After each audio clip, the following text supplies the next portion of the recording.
da Fábrica do Futuro é ser um ambiente de demonstração, testes e ensino de tecnologias de indústria 4.0.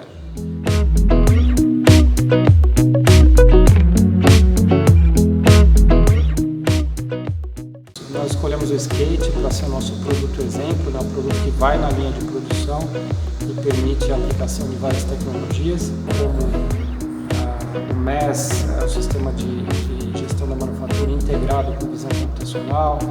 A gente tem também a aplicação de eletrônica de baixo custo.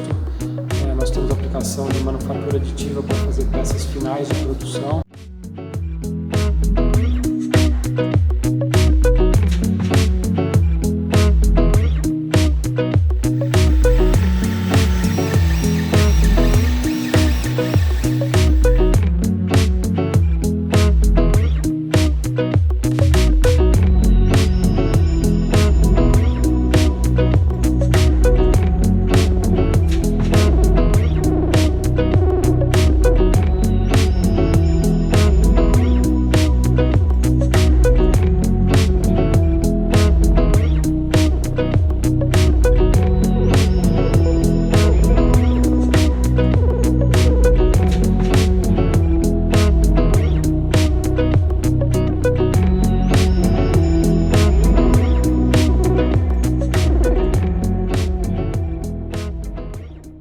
Nós usamos a manufatura aditiva para fazer peças que são opcionais.